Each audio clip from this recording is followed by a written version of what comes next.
Hola a todos, continuamos con el curso de Matplotlib y hoy vamos a ver cómo dibujamos un boxplot. Para lo cual nos vamos a nuestro editor de código o de texto, importamos matplotlib.pyplot as plt, importamos numpy as np y vamos a definir el dataset que queremos representar. Y aquí pues voy a hacer algunos comentarios sobre cómo dibuja Matplotlib los boxplot. En general se ciñe bastante bien a la definición que es tradicional de boxplot, pero hay algún pequeño matiz, y es que por lo menos en algunos textos en un boxplot los outliers o datos anómalos se clasifican en dos tipos: unos outliers sin más y otros outliers severos. Matplotlib no te permite clasificar, no te permite diferenciar. Tú puedes elegir dónde colocas, a partir de qué valor o de qué proporción consideras un valor como un outlier o dato anómalo, pero no te deja separarlos, no te deja clasificarlos. Vamos a verlo con el ejemplo. He puesto los valores del dataset, solo 12 valores, y los he distribuido de tal forma que se vea a la hora de dibujar, que podamos ver lo que está haciendo el programa. No sigue una distribución normal ni ningún tipo de distribución conocida, sino que está hecho para apreciar lo que hace con los valores Matplotlib. Entonces, bueno, pongo datos de 3 en 3, 126, 129, 130, 131, 133, 145, esto lo podría cerrar incluso más, 150, 160, 190. Lo separo así un poco con espacios para diferenciar bien dónde están los cuartiles. Vemos que el primero va a estar aquí entre 125 y 126 y el tercero bastante cerca, entre 145 y 150.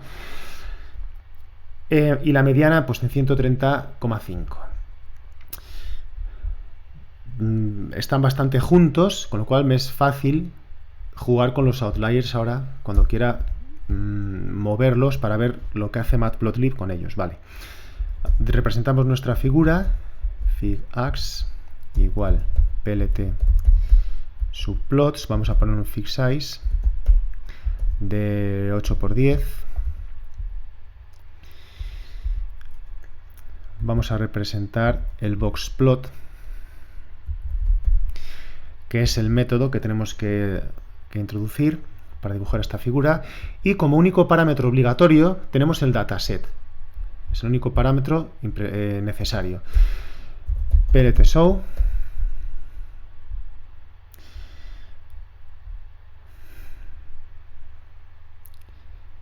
fig size plt subplots. Aquí falta un igual. Vale. Esto es como nos dibuja por defecto Matplotlib un diagrama de caja o un boxplot. ¿Qué es lo que vemos? Bueno, estos son los valores: tercer cuartil, primer cuartil, mediana. Vale. Y esto los whiskers o bigotes. Y vemos que nos dibuja un outlier por arriba y otro por abajo. Este que está en 40 y este que está en 190.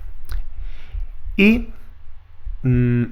claro, aquí hay que saber cómo se dibuja un boxplot. Pues se supone que estos bigotes van hasta el último valor que supera la distancia intercuartil en 1,5 veces la distancia intercuartil. O sea, este de arriba iría hasta el último valor que estuviera dentro de el máximo, el tercer intercuartil, más 1,5 por la distancia intercuartil. Como la distancia intercuartil aproximadamente son 20, pues 1,5 por 20 son 30. Con lo cual, teniendo en cuenta que acaba aproximadamente en 145, pues los valores que estén entre 145, o sea, los valores que estén por debajo de 145 más 30, que son 175, el último valor que esté dentro de ese rango, que es 160, hasta ahí va a llegar este bigote, esta marca. Y efectivamente aquí está. Y los valores que estén fuera de ese margen de 1,5 veces la distancia intercuartil más el cuartil correspondiente, o menos si fuera el pequeño, el inferior, esos son outliers. ¿Pero qué ocurre? Pues que según muchos textos, los que son la distancia, el tercer cuartil, más 1,5 veces, bueno, los que superan ese valor, pero no superan la distancia intercuartil más 3 veces el cuartil superior más 3 veces la distancia intercuartil, los que están fuera de ese rango, esos se llaman outliers severos. O sea, tenemos sería, supón 145, si se le suma 3 veces la distancia intercuartil, suponiendo que fueran 20, bueno, pues 145 más 60, los que estuvieran por encima de 145 más 60, que es 205, eso se consideraría outliers severos. Y, según muchos textos, pues se pueden representar o se representan de manera diferente a los outliers, que son los que están 1,5 veces por encima del tercer cuartil, 1,5 veces la distancia intercuartil, pero menos de la distancia intercuartil multiplicada por 3. Este 190 sería un outlier, pero si superase, por ejemplo, le ponemos 250, sería un outlier severo. Pero vemos que nos lo representa igual, no tiene una representación diferente. Vamos a dejarlo como estaba, con 190, y lo vemos con los valores inferiores. Aquí sí que tenemos la distancia intercuartil 20.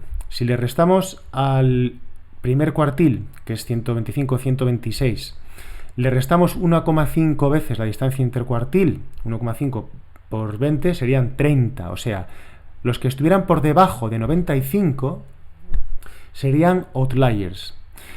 Pero los que estuvieran además por debajo de la distancia, el cuartil inferior menos 3 veces la distancia intercuartil, el cuartil inferior son 125, si le restamos 3 veces la distancia intercuartil son 125 menos 60, los que estuvieran por debajo de 65, como es este 40, sería un outlier severo y tendría que estar representado de una manera distinta a un simple outlier, que son los que están por debajo de 95. Si este 98 lo convierto en 85, sería un outlier, que sería este. Y este debería estar representado por un símbolo distinto, o podría, pero Matplotlib no permite hacer eso. Eso es lo que quería comentar. Sí que te permite decidir si quieres que sea lo que es por defecto 1,5 el factor por el que se multiplica la distancia intercuartil para definir hasta dónde llegan los bigotes y a partir de dónde son outliers, pero no te permite diferenciar los outliers entre sí, los valores anómalos. Vale, sabido esto, vamos a hablar de más cosas porque, bueno, hay bastante más, aunque ya digo, el código va a ser corto, pero hay bastante que comentar. Esto simplemente es la representación, sin más, los dos valores que están fuera del rango de 1,5 por la distancia intercuartil, y este sería el último, que sería este 125. El último que estaría dentro, sería fuera de lo que es los cuartiles, pero el último que está dentro de 1,5 veces de el cuartil inferior menos 1,5 veces la distancia intercuartil, porque está por debajo del cuartil inferior, que es 125,5, la media entre estos dos, pero no llega a ser un outlier. Pero como no hay ningún otro valor inferior a 125 y superior a 95, pues el bigote llega hasta el 125. Esto está bien, esto se hace así. Si pongo un 100, el bigote este va a llegar hasta el 100, whisker que lo llama. Bien. La cuestión es la diferenciación de los valores anómalos. Vamos a añadir algún parámetro más, para ver cómo los maneja Matplotlib. Podemos modificar, por ejemplo, vamos a hablar de algún valor de formatos y luego de cosas, de algún detalle más respecto al tratamiento estadístico de los datos. Pues simplemente, por ejemplo, respecto a formato, podemos cambiar el símbolo de los outliers. Y pues le puedo decir, por ejemplo, es con el formato de CMT, entonces B de blue y más, con lo cual me hace un signo más de color azul.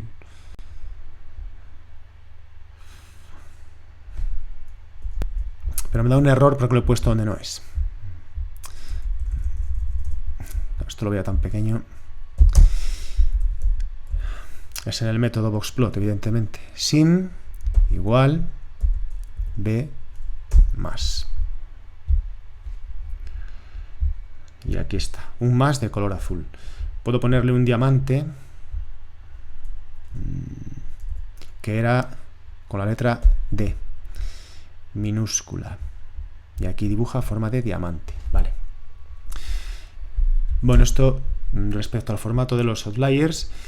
Le podemos decir si vertical u horizontal. Por defecto es vertical. Si quisiera que fuera horizontal le diría vert igual false. Pero me gusta la otra posición, así que le digo true, o simplemente podría no poner nada. Luego hay una opción que nos permite mostrar el intervalo de confianza. Y aquí tenemos que volver a hablar de estadística y de inferencia. Este valor notch lo que hace es nos permite decidir si el boxplot muestra mediante unas hendiduras el intervalo de confianza o no. Por defecto su valor es false y no muestra intervalo de confianza, sino que es una caja rectangular. Pero si le decimos true en este parámetro, nos dibuja un intervalo de confianza, que es de donde va la hendidura superior a la hendidura inferior. Puede estar por encima o por debajo del límite del boxplot. Aquí depende de la distribución. ¿Qué ocurre con esto? Pues que en casos como esta distribución que yo he puesto aquí, que no responde a nada, es muy difícil realmente calcular intervalos de confianza. Esto no responde a ningún tipo de distribución conocida. Son muy pocos datos para hacer una inferencia. Aquí se puede hacer usando la distribución T de student. Y lo que quiero decir es que al introducir un dataset tan pobre como este, la confianza pues es muy pequeña, no tiene mucho sentido hablar de intervalos de confianza. Pero bueno, Matplotlib lo calcula. Y lo hace mediante el método de la aproximación asintótica a una distribución de Gauss o normal. A menos que se le especifique que haga bootstrapping y haga un resampleo a partir de los valores de la muestra. Esto se puede ver en la documentación, lo explica aquí en el Bootstrap. Explica, bueno, de dónde saca el cálculo que hace por defecto y cómo calcula si se le dice, se le pasa un valor para que haga una serie de resampleos a partir de la muestra. Pero claro, con muestras tan pobres, y bueno, recomienda, en caso de que se le diga que haga un resampleo, un bootstrapping, recomienda valores entre 1000 y 10.000. El resultado... No sé qué he dicho aquí ahora. Lo he puesto fuera del paréntesis. Bootstrap igual, he dicho aquí 10.000, voy a poner 1000. Si se ponen valores mucho más altos, el ordenador no puede. Vale. Y con este método, pues vemos que nos lo dibuja así, cambia un poco. Bueno, lo que si se comprueba, si se hace mediante una distribución T de student, se puede comprobar que va a ser parecido el resultado del intervalo de confianza, Por cierto, toma un intervalo de confianza del 95%, que es el que tiene por defecto. Es parecido a ignorar los outliers y hacerlo mediante el cálculo de las tablas con la distribución, suponiendo que esto sigue una distribución T de student. Pero bueno, que Matplotlib hace su cálculo de intervalo de confianza, pero nos permite especificar si queremos que los valores del intervalo de confianza, en vez de ser estos, nos permite calcularlos nosotros aparte, donde sea, y escribirlos. Y entonces sobreescribe estos. No lo calcula él, sino que dibuja la caja a partir, o sea, posicionando los valores del intervalo de confianza donde nosotros le digamos. Claro, si vamos a decirle nosotros dónde van a estar esos límites, no tiene sentido que le digamos que haga un bootstrap para calcularlo, ese intervalo de confianza. ¿Cómo lo introducimos? Pues con el parámetro conf_intervals, que tiene que ser una lista de tuplas. Entonces le digo, por ejemplo, que quiero que el intervalo de confianza de este dataset que le he introducido aquí sea, pues, por ejemplo, 90, 130, por ejemplo, el que quiera yo. Con un igual, por favor. Vale. Y de esta forma me está dibujando el intervalo de confianza aquí, 130 como valor superior, 90 como valor inferior. Pero puedo decirle el intervalo que yo quiera. Puedo decirle 125, 150, por ejemplo. Él siempre me va a dibujar, si yo se lo especifico, el intervalo de confianza en los valores que yo le diga. Y si no, pues va a calcularlo y va a dibujarlo, esto lo puedo borrar, según su método de cálculo, que es el que hemos visto. Y el que explica más o menos en el manual, da una bibliografía. Bien, también nos permite decirle qué etiqueta le tenemos que poner a cada boxplot. Aquí hay un 1, valor por defecto, pero nos permite decirle, si quiero, pues que ponga,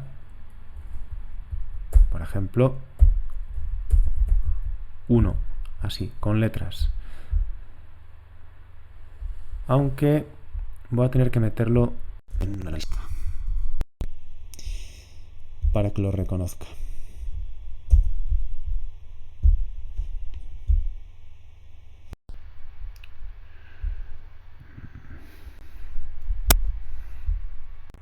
Me da error y así. Hay que meterlo dentro de una lista.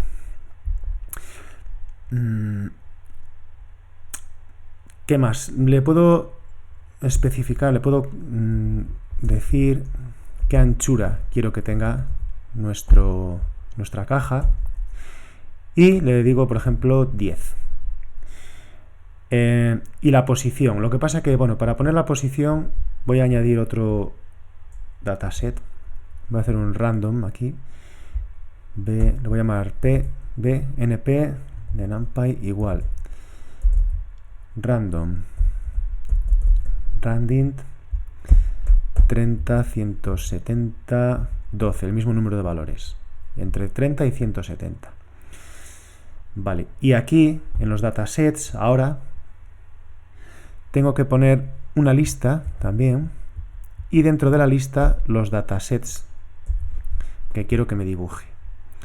Y en las labels, por tanto, voy a tener que incluir otro valor, que en este caso, pues si a uno le llamé 1, a la otra le voy a llamar 2. Ya he escrito algo mal.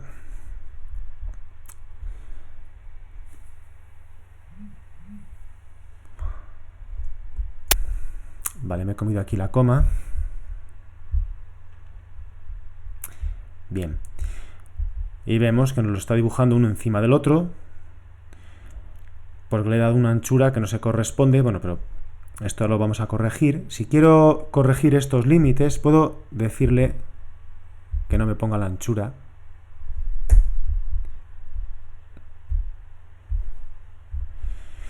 Que lo haga él automáticamente y lo ajusta un poco mejor. Pero puedo, si quiero controlar cómo dibujo exactamente los boxplot que dibuja aquí, si hago más de uno, o uno da igual, puedo hacerlo definiendo varios parámetros. En primer lugar, pues esta anchura, que sí le voy a decir, por ejemplo, 10. Le digo las posiciones en las que quiero que me dibuje los dos boxplot. Le voy a decir 10 y 25, por ejemplo. Y después voy a concretar los límites a x, no, pero esto es a x set xlim. Y le voy a decir que los límites del eje de las x sea 0 y 50. Entonces ya controlo la anchura y la posición, la anchura de la caja del axe, la posición de los dos boxplot y la anchura de los boxplot. Vamos a verlo. Y así ya los dibuja a mi gusto. Si los separo más, le digo posición de este 30. Pues me los pone un poco más separados si quiero. Aquí ya puedo moverlos yo como quiera. Vale. Podemos incluir más parámetros. Por ejemplo, le puedo decir que me rellene esto de color, para lo cual puedo, por ejemplo, decirle patch artist igual true. De esta forma me pone el color por defecto. Aquí está. Estos son los colores por defecto. Me está representando la mediana. Podría decirle que no la representara. Bueno, se pueden añadir, hay muchos parámetros, no vamos a verlos todos. Puedo decirle que me cambie el color. Para eso hay una serie de propiedades en forma de diccionario que están en la documentación aquí debajo. Otros parámetros, y vemos que hay unos cuantos que controlamos en forma de diccionario. Propiedades de la caja, propiedades de los whiskers, del cap del borde, si nos muestra la media, si nos muestra los outliers, bueno, propiedades de los outliers, de la mediana. Y aquí lo que hago es box props, y hemos dicho que aquí lo que hacemos es definir un diccionario, como hacíamos en otros vídeos para otras funciones, y le vamos a decir face color igual, por ejemplo, orange, que me lo dibuje naranja, me lo rellene de naranja, y ahí está, me lo pone naranja y naranja. Y aquí vemos los outliers del color que le hemos dicho, con la forma que le hemos dicho. Y si queremos cambiar la posición de los outliers, pues le pasamos el parámetro width, que por defecto es 1.5, como he dicho, hasta donde llega, hasta donde se considera outlier, hasta donde no, que es 1,5 veces la anchura, la distancia intercuartil, más el cuartil superior o menos el cuartil inferior, y le podemos decir pues que sea, por ejemplo, 3. Con lo cual considera outliers valores más extremos y los bigotes los hará más largos. Entrarán más valores dentro de los bigotes y habrá menos, se consideran como outliers o datos anómalos menos valores. Tienen que estar más lejos de la mediana y de los cuartiles para que se consideren datos anómalos. Si no se pone nada, por defecto es 1,5. Lo que no deja es poner dos valores distintos y tener dos categorías de outliers distintas. Se pueden hacer muchas cosas más, pero bueno, que hemos visto básicamente en otros vídeos. Podemos ponerle una rejilla diciéndole true, y como hemos visto en otros vídeos podemos definir dónde la colocamos. Automáticamente nos pone estos valores y bueno, básicamente, claro, a un boxplot no se le suele dibujar esto. Lo podemos poner como false o no poner nada, y por defecto nos hace simplemente la caja rectangular y ya está. Y esto es lo más importante de los boxplot.